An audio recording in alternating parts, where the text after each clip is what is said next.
Hi guys! Welcome back ulit sa aking mini vlog at samahan nyo kami ngayon sa aming kaganapan. Ngayong birthday na aming mga kasama at ngayon guys, statutory day po namin ngayon. So nagsama-sama po kami ngayon para i-celebrate ang kanilang mga birthday. So ito na po ang ganap guys, nag-ihaw na po kami ng manok, pork at saka isda at syempre man pong mais. So ayan, tulong-tulong na po kami sa aming mga ginagawa para mabilis matapos. Ay syempre guys, nung malaman ko mayroon palang ihaw na mga ganap, ay syempre, nung gabi pa lang hindi ako kumain ng dinner para pag kinabukasan ay malaki-laki ang space ang malalaman sa aking tiyan. O chararap, joke! At ito na guys, ang ating pagkain Pinoy na walang kasing sarap. Ito yung nakakamiss sa Pinas talaga. Ihaw na po pala kabis ang mga person. So tulong-tulong po pala kami maganda dito para mas mabilis matapos. Share ko lang pala sa inyo guys na kahit kumikita kami ng dollar dito sa ibang bansa ay mas pipiliin pa rin namin kumain ng pagkain Pinoy kaysa pumunta sa mga restaurant o diba? Bibita na lang kami nakakapunta ng restaurant talaga guys. So ito na. Ito na nga guys ang kaganapan sa aming kusina. Chararot.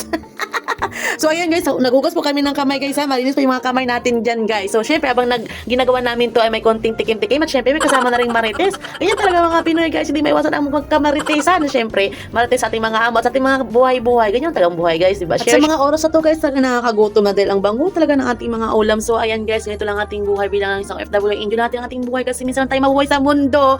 Kaya pwede maging masaya kahit ang daming problema. Laban lang for the go, diba? Super dami talaga ng pagkain natin ngayon guys. Meron tayong pansit, lumpiang Shanghai, grahams, mango float, merong nilagang gabi, merong nilagang kamote, merong inihaw na mais, merong inihaw na baboy, isda at syempre manok. Ay, super sarap. Sa mga oras to guys, tatakam na kami sa mga amoy ng ating mga ulam. So, gutom na ang ating tummy. So, diba, ito na yung ating bottle fire. Tsaka happy birthday pala sa may mga birthday. At syempre, lafang na talaga mga first son. O, diba? Syempre, meron pa mga advertise, mga ganito. O, diba? Hindi makatapos ang ating araw pag wala makitang kakulitan ng ating mga kasama. O, diba? Ganito lang buhay OFW. Dapat enjoy lang kahit minsan may mga problema. O, diba? Sinayawan lang nila yung kanilang niluto kahit mainit lang. Pero, malamig-lamig naman simoy ng hangin. So, ganyan lang guys ang aming kaganapan sa araw ng aming day off. Tulong-tulong para mabilis matapos at makapag-umpisa na po ang ating lafangan. So, ayan na guys, syempre, dahil Pinoy tayo, hindi mawawala ang picture-picture bago kumain. O, diba? Itong sinasabing huwag ka munang tumikim at pipicturean pa. O, diba? O, ganito rin ba kayo guys? Most gracious Heavenly Father, we thank you Lord Jesus for today. May you God, the birthday celebrant, may you God bless her, protect her, guide her, oh Jesus. We thank you Lord for everything, oh God. Forgive us our sins, oh Jesus. This is all we pray in Jesus' name. Amen. Amen. Thank you Lord. Happy birthday. Happy birthday! Sa'yo ang inuman! Kakain lang kami. Asan si Tika Dian? Happy birthday! Happy birthday! Happy birthday to you! Tatan! Hey! Oh! Meron pa! Isa pa! Ayun! Ipi-play pa! Anong gagawin? Ayun na!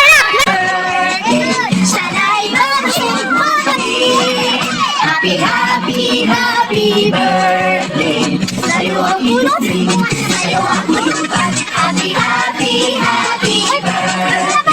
Sana hindi tayo makasing. Happy birthday. Sa'yo ang tugtugan, pagsayawan. Happy birthday. Sana'y tubigay ang lahat.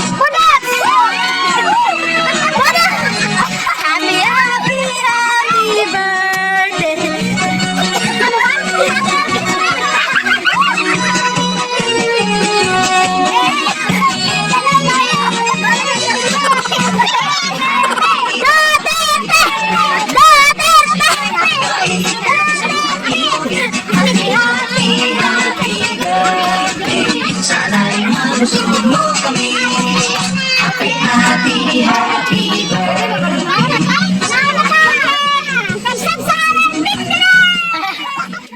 So bago matapos ng video ito, gusto ko pong batiin ng happy birthday ang ating mga celebrant. So ayan, thank you sa pag-invite at wish ko sa inyo sana lahat ng mga pangarap nyo ay ibigay ni Lord at syempre good health lang at keep strong. Syempre labanan tayo sa hamon ng buhay.